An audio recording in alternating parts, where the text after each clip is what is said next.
Welcome to the I in Team podcast with Brian Smith and Mary Smith. You are more important to your team than you might believe. Everybody has something to contribute, and most importantly, that's influence. Learn more on today's program.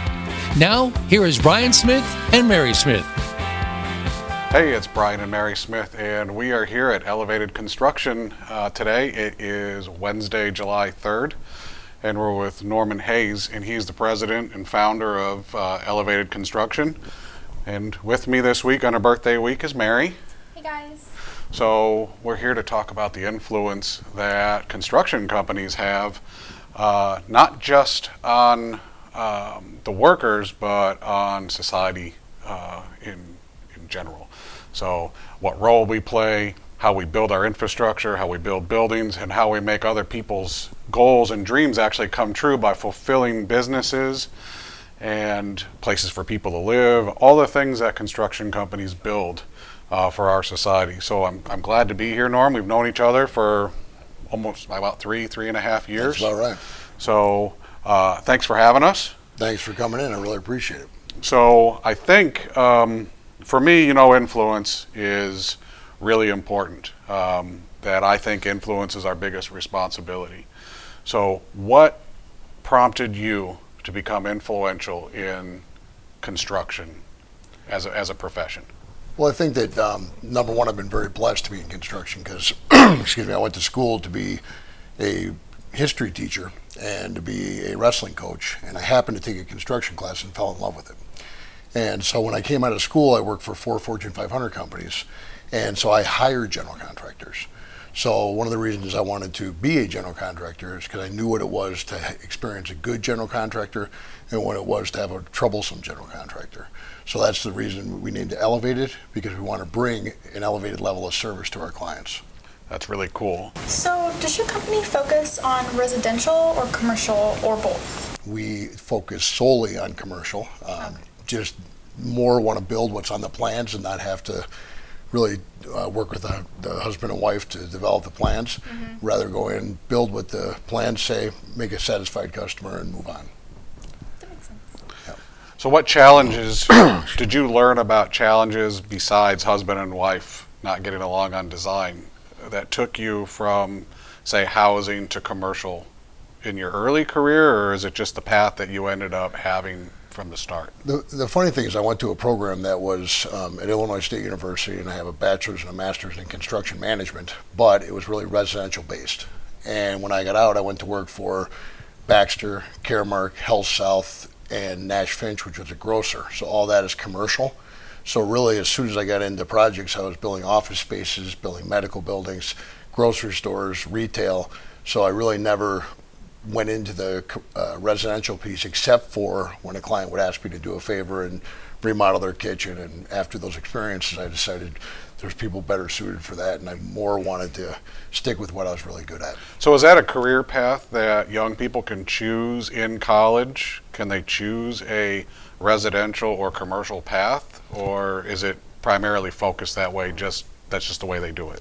I think that programs have really changed over the years. Now, for example, Purdue, even Illinois State University, Marquette have a bunch of good programs that really do focus on the commercial end of it. And that you can go either way, because construction is construction. You're still building things. There's still processes to follow. But in general, a lot of those programs are geared towards either the residential or the commercial, but more focused on commercial today. Okay. So speaking of college people and hiring, so you have had an amazing growth path at Elevated. I mean, you brought a lot of experience to it, so that doesn't surprise me. It's got a great foundation. But how have you tackled the challenges with the shallow labor pool, the difficulties in getting subs, and the people that support your construction projects? How are you tackling that today? To be blunt with you, I think that it's nice to do an interview like this, and you can make it look all pretty and clean, but the reality of it is trial and error. And the first couple of years, I did make some bad choices in hires. Since then, I've really learned that to me, the best way is to network and to go out and look for people in similar companies that are successful and try to connect to them through LinkedIn or another methodology through social media or just through networking and get people that come with sort of a warm introduction and you know something about them. That's helped out a lot in terms of what we're looking for, because our culture is a little different than most cultures, and so it's tough for someone to come in off the street, and if they had a job with a larger corporation, we expect a lot more in them to wear a lot more hats. So it's difficult to come in if you're just working for a larger corporation doing one function. So how would you describe your culture as being different? Is it just because they have to have so many more roles because you're smaller, or is there something else that you notice as well? That's a really good question, because one of the things we really pride ourselves on is there's a book called Extreme Ownership by Jocko Willink, and it has to do with the fact that when you're given a role, you need to take that role and you need to take it through the nth degree. So we have a lot of accountability in our culture, and we also have a lot of teamwork, where if you're not doing your job, you're letting the next person down. So we really focus on what your role is, what you need to do within that role in order to make your teammates successful. Mm-hmm. Very good. So you lead, would you say you're a top-down leader? Do you think you're a commingled leader where you empower? You tend to lean more towards, I'm not going to say micromanagement because I don't believe that you're that way, but do you like to know a lot more about your company than some people do? Where do you find yourself as a leader? I find myself learning over the last couple of years about that, and when I first got involved and first started up, I was more of a micromanager. Now I find with the growth you can't be, and I find that I am the biggest bottleneck at times, and sometimes I need to back off and let people take their responsibility and let them fail occasionally or have some challenges so I can help use it as a teaching moment. But I'd say I lead by example. I work extremely hard. I'm very passionate about my work. So as I say, I've never worked a day in my life because I don't go to work, I go to play. I love what I do. So I lead by example, but at the same time, I'm also in the trenches as need be. And if somebody's coming to a job site, I'm happy to sweep a floor, whatever it takes, but I always want to show people what they're capable of, and really a lot of training involved so that everybody knows their role accordingly. So I'm going to pivot a little bit on how the industry has changed over the last, even, let's just say, 5 to 7 years. We came through a really tough time in the construction industry in 08, 09. A lot of companies just went away, right? The big companies seem to consolidate a little bit, the Hensel Phelps, the Mortensons, the Turners. They've consolidated and they've started growth again. What has that done for smaller companies like Elevated? What is the market like now compared to back then? I think before 08, 09, when all that happened, there was so much work, people took it for granted. And so they'd go after and maybe go outside of their comfort zone and go into projects where a lot of those companies you mentioned, and some of these companies slightly smaller than that, they would take on ground up onlys or a certain dollar volume and above. And then when that hit, they found that a lot of them kept their top management because they can run projects, and their juniors and all the middle management got wiped out. And what I'm trying to really do with Elevated is to keep to our core principles, which are interior build-outs, renovations, and some ground up, but not get away from, I want to build dollar stores, I want to build auto parts, grocery, medical, things that no matter what the economy happens, what happens with the economy, that'll still be there, but then have a certain amount of the volume where it's work that's expansive and takes us to a place we haven't been before, but not be. That really taught me a lesson in terms of a lot of companies really got hit hard by the downturn, and I don't ever want to run into that. So you bring that up, that's an interesting point. It's business to consumer properties that you mentioned. I mean, medical offices are business to consumer. The stores are business to consumer, and that's a big shift from housing or business to business. Business to business can be cyclical, right? People, they rent business spaces, and you can go down any street in America right now and see lots of vacancy still, even as good as this economy has been. So do you pay attention to those industries, or do you rely on mostly what's just in the bid channel that comes in for you? No, what we really try to do is get enterprise accounts, and we try to service our clients like no other in terms of, we use Procore so that clients can see our projects 24 hours a day, 7 days a week, no matter where they are, as long as they have an internet connection.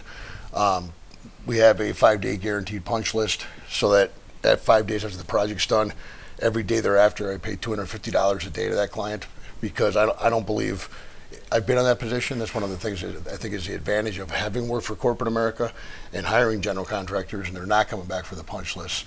So one of the things I try to do is look at the market and focus on what we call enterprise accounts, and it's people that no matter what's happening in the economy, they're typically rolling out some stores and continuing. They're not going to stop their rollouts, and that way we're watching what's happening with the economy to make sure that we keep those clients, and then we also go after the things that are sprouting up because the economy is so strong.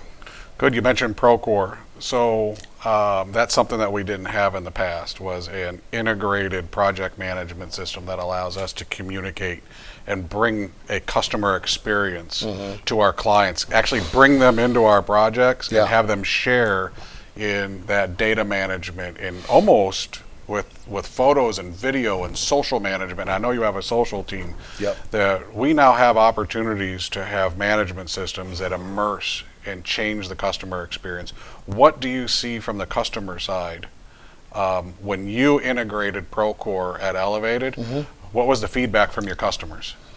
Very, very positive. Matter of fact, we've really taken it to a whole new level, and we're working with Procore and doing some beta testing for them for new products that are coming out and different programs they're writing within Procore. And we, for example, working with a company called Shadowbox, and they're a boxing gym, and they're out in New York. And so we gave the CEO access, and we were on a conference call, and he goes, "Hey, I was looking at Procore, and you guys are done with the installation. When are you going to start the drywall?" And then the COO said, "What do you mean Procore? I don't have Procore." Within 4 days, 5 people from the company had contacted us and said, "We want to be on Procore." And we're able to send submittals, RFIs, even a lot of times we're doing change orders and everything else through there. They like it because if they're in an airport, and we use DocuSign, so there's 82 or 92 applications that tie into Procore. It ties into our QuickBooks. We can do ERP and push and pull, so it makes it more efficient for us, and the clients really like it because it makes the project more efficient and it makes it more interactive for them. Right, right.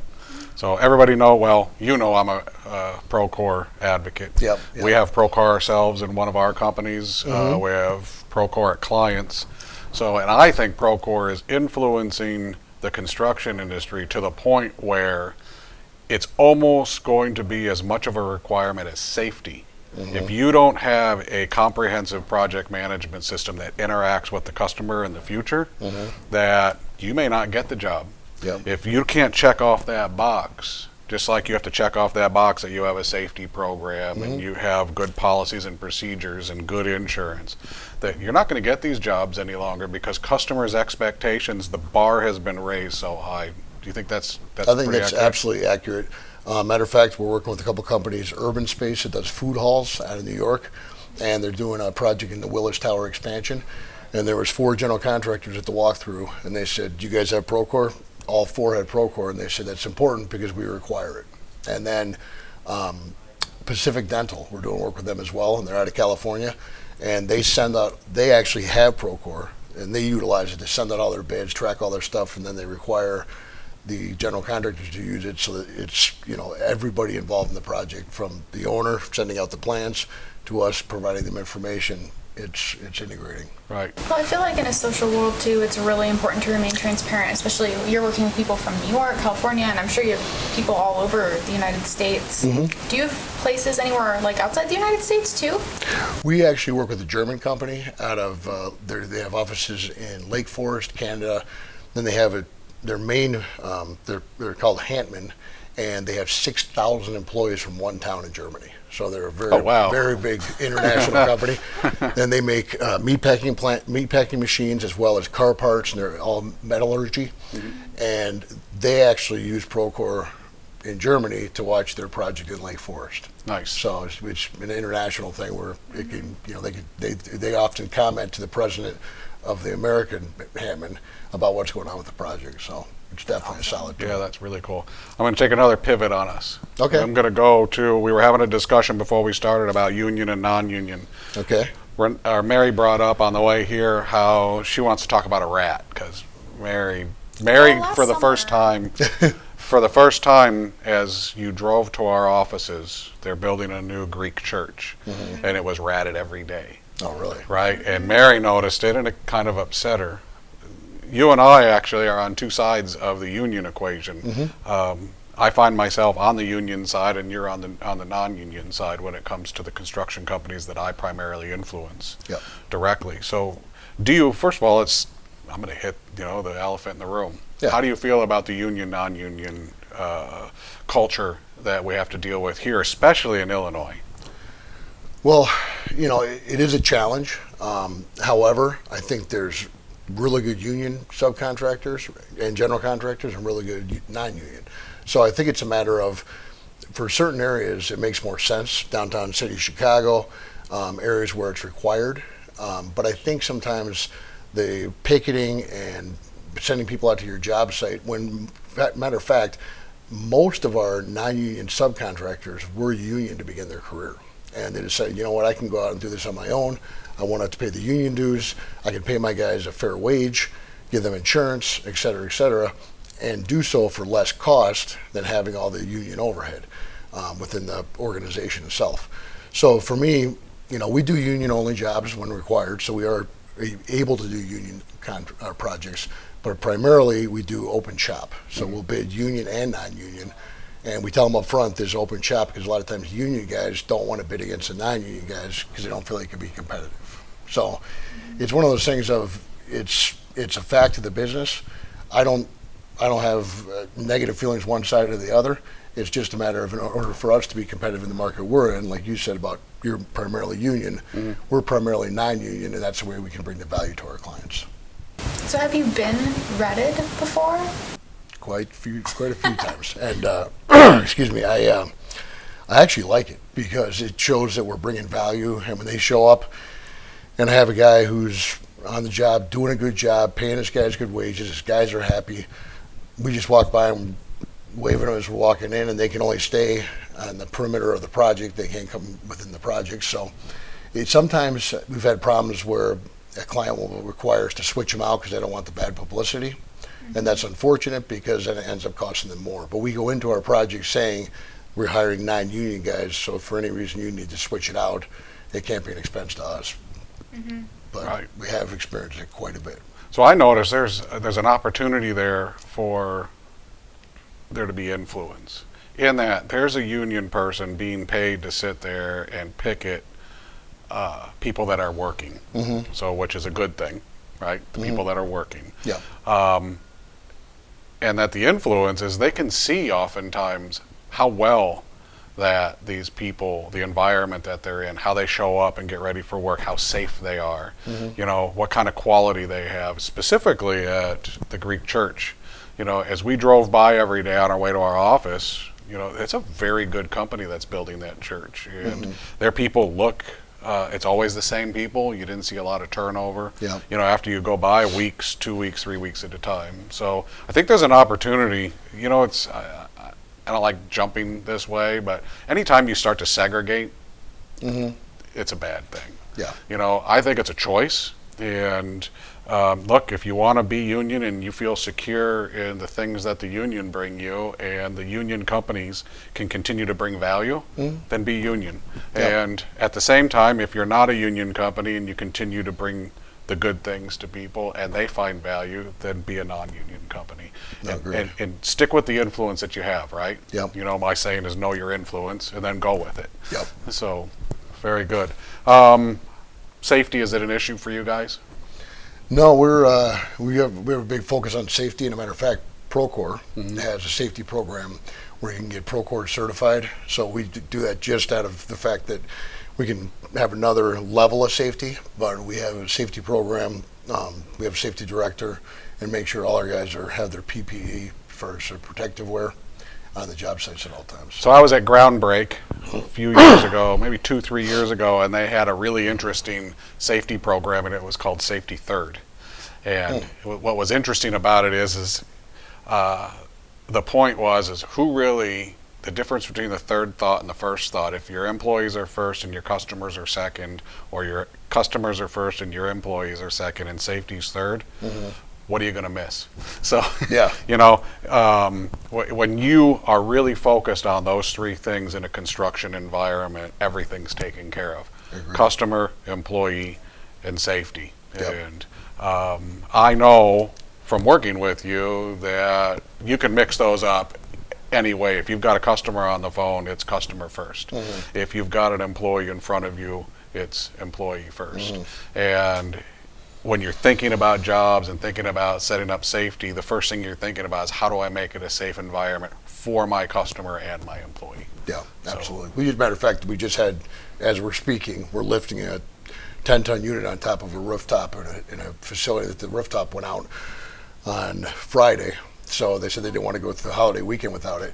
So we have the crane lifting overhead of a facility that's full. So we're vacating that area while they're setting that unit.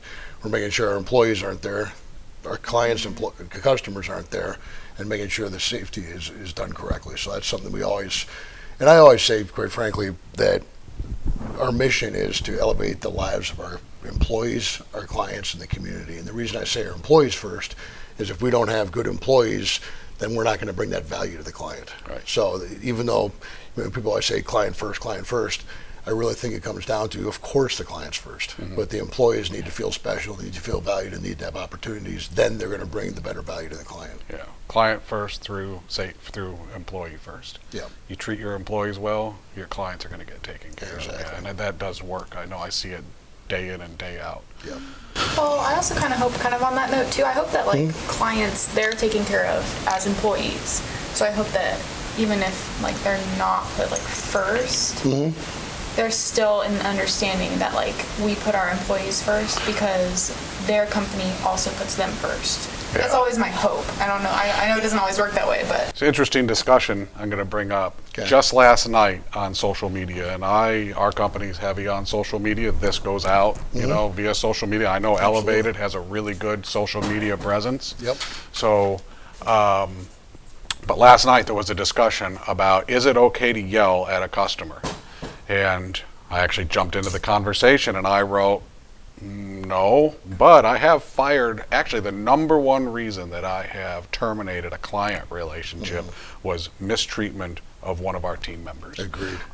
I will terminate a contract with a client if they mistreat anybody. By the way, if they're mistreating their own employees and they won't alter that and change that through some kind of process, we will terminate them. So, people come first. Our motto at IA is people, process, and technology. People are your foundation. So, influence, it's a people thing. Yeah, I agree with you 100% in the fact that there's no reason to yell at a client because you don't want to be yelled at. Right. So, it's, do it to others as you want to be done to yourself.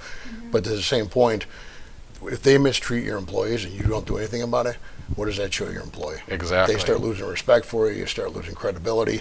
They start thinking to themselves, do they really care about me? And so to your point, you always need to be ready to fire a client if necessary. Try to work through it as best you can, but if the behavior doesn't stop. Right. Yeah. Well, good. Well, Norm, it has been absolutely a pleasure to spend July 3rd with you. Congratulations on getting married. I don't know if you want that out there, but that's fine. That's fantastic. Norman just got married, so I think Yep. it's awesome. So, but we really appreciate it. We hope that we help bring some influence to people that are interested in construction, that maybe are thinking about getting into it, hiring a construction company. Yep. That construction companies today, the influence we have is different. We're not just ditch diggers or nail hitters. Absolutely. There's a lot more that goes into what we do. The trades are important. The work that we do as a tradesperson is really important. The person that's out there building the building is just as important as the guy in the office 100%. managing that project. And I think people need to realize that stop generalizing and stop stereotyping different industries and different people because of the job they've chosen. Everybody has a purpose. Everybody has influence. It's kind of like a family here. You're not just. I worked for some larger companies where you're just someone that's in a cubicle on the second floor, and the owner doesn't know your name. Right. So this is a much smaller company, obviously, but it's more of personal feeling, and you feel more appreciated for, you know, the long hours and the hard work that you put in. Previous companies I've worked for, developers and remodeling companies, always seem to have a lot of in-house drama going on. And it's total opposite here. Everybody's a team player. Everybody wants to do a good job. Everybody lends a helping hand where they need it to.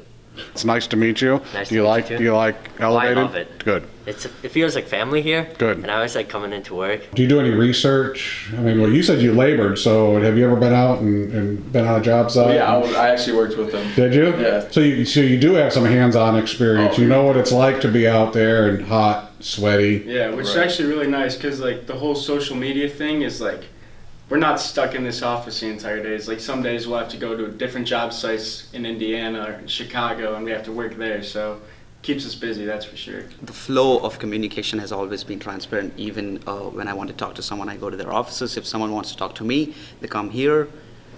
Try not to disturb my privacy or anything. Right. Everybody's communicative about what their schedule is like, and so yeah, there is easy flow of communication, I would say. I agree. So, And I appreciate you bringing that up, and I actually have goosebumps because when I was a laborer in college, I worked and we're shoveling concrete, and the guy says, "Ah, here comes the suits." And I said, "The suits? What do you mean?" He goes, "The guys from the office, they won't even talk to us. They walk by, never said hi, never said anything." And I make sure every time I go on a job site, I talk to the laborers, I'm talking to the guy, the truck drivers delivering it. Without every piece and component of that, your job doesn't get done. Right. So if I go out as a president and I sell 40 jobs and we're killing it on selling, but the jobs don't get done, you don't have any clients. Yeah. And so from the person that people consider at the bottom to the person they consider at the top, every piece of that is an important cog in the wheel. So I appreciate you honoring that. thank you, because I do know that that's important to you, and it's one of the biggest reasons why I chose Elevated to be part of the Team podcast, because I know that the individual and influence are very important to you. Well, if you don't mind me saying it, I'm going to look at the camera and say that check out his podcast, read what the book Brian's put out and the books he has coming out, and they just really, really care about the individual, want to influence people, and he's been a big influence on me and on Elevated Construction, and I just really appreciate you guys coming out and taking the time to talk to me today. Well, you're welcome. It's been a pleasure. Thank you very much. Please share with them, if you'd like, Appreciate right it. before we go, how they can get in touch with you. We'll put all our social media up where we're on Instagram, Facebook, LinkedIn. You can check out our website, but we'll post all that on the podcast as well. Yep, and we'll share it on all our pages. And remember to subscribe. You can get the book at Amazon, Individual Advantages. Find the Team series, and the Team podcast. We will see you next week. Have a great 4th of July. Bye. Thanks. Thanks.